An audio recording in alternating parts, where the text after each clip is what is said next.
Hello everyone, कैसे हैं आप सभी।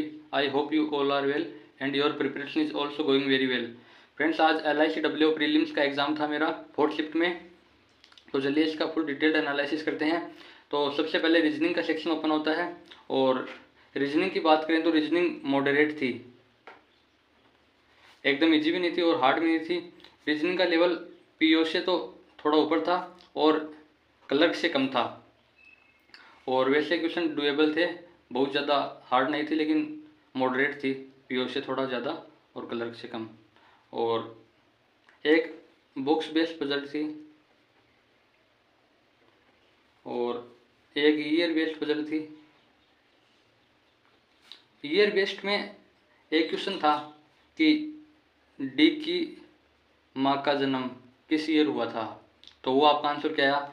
मेरा तो 1953 आया है, क्योंकि डी की एज शायद डी का जन्म 1983 में हुआ था। तो डी की माँ उससे 30 वर्ष कम की थी, तो 1953 होना चाहिए था।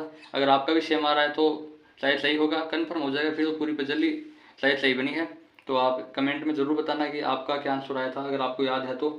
और उसके अलावा एक पैरेलल सिटिंग वाली थी, उसमें 6 साउथ की तरफ थे और 6 नॉर्थ की तरफ 6%।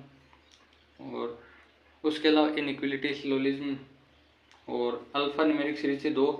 और एक नंबर भी था पेयर फॉर्मेशन वाला, वर्ड पर नहीं था, नंबर था।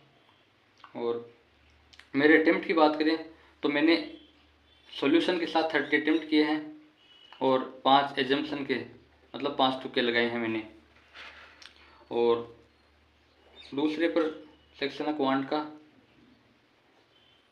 तो क्वांट का लेवल थोड़ा सा हार्ड था, क्योंकि एक तो क्वांट में जो DI थी ना, DI 2 आई थी, तो दोनों में डायरेक्ट डाटा नहीं दिया हुआ था, डाटा हमको निकालना पड़ रहा था। और एक कैशलेट थी, कैशलेट में तो डाटा निकालना ही पड़ता है। कैशलेट आपको याद है शायद, ऐसे ही कुछ तीन शॉप्स थी ABC, उनमें पेन के नंबर और पर पेन पर लाभ दिया हुआ था।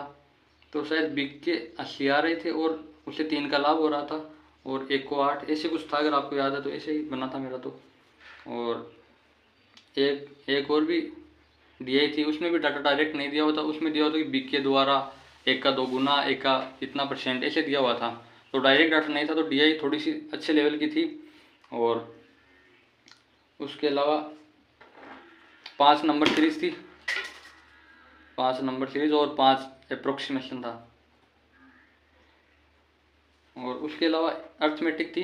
अर्थमेटिक में एक एरिया का क्वेश्चन था, एरिया ऑफ रेक्टेंगल। तो उसमें शायद ऐसे था 36 × 22 386, ऐसा आंसर आया था मेरा तो कुछ। अगर आपको याद है तो कमेंट में ज़रूर बताना। उसके अलावा एक क्वेश्चन और याद है मुझे, शायद ए किसी काम को 20 दिन में करता है और B 15 दिन में, तो टोटल 60 है। ए की एफिशिएंसी 3 और B की 4, और ए शुरू के 5 दिन करता है, तो 5 × 3, और फिर 5 दिन तक ए और C मिलकर करते हैं, तो नहीं सॉरी B और C, तो B की एफिशिएंसी 4 और C की X मान लेते हैं। उसके बाद टोटल काम करते हैं, तो उसके बाद ये यहाँ से B की एफिशिएंसी 5 आ जाती है और C की एफिशिएंसी 5 आ जाती है, और C अकेला कितने दिनों में कार्य कर लेगा, इतना पूछा था। तो 60 / 5 = 12 डेज, यही था, अगर आपको याद है तो। क्वांट में मेरे अटेम्प्ट हुए हैं 22 विद सॉल्यूशन, और बाकी सारे तुक्के एजम्पशन के। उसके अलावा नेक्स्ट सेक्शन इंग्लिश में RC में वर्ड थे, एक तो राइज का था, राइज का ऑपोजिट पूछा हुआ था। राइज का ऑपोजिट मैंने तो डिक्लाइन किया है। उसके अलावा एक वर्ड था वेज, वेज का सिनोनिम पूछा था, सिमिलर वर्ड, तो मैंने तो शायद कंडीशंस किया था, हाँ कंडीशंस।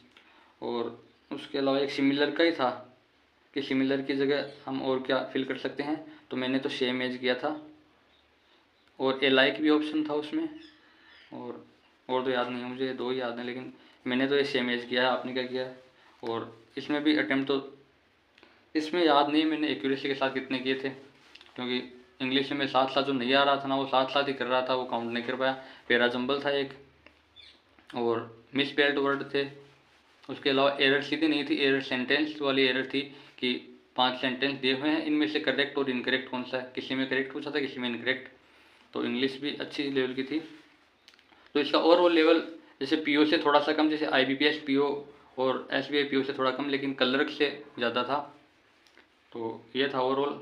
आप तो टोटल मेरे अटेम्प्ट 52 हैं करेक्ट करें एक्यूरेसी के साथ जो मैंने किए हैं, और बाकी मैंने एजम्पशन के थ्रू किए हैं।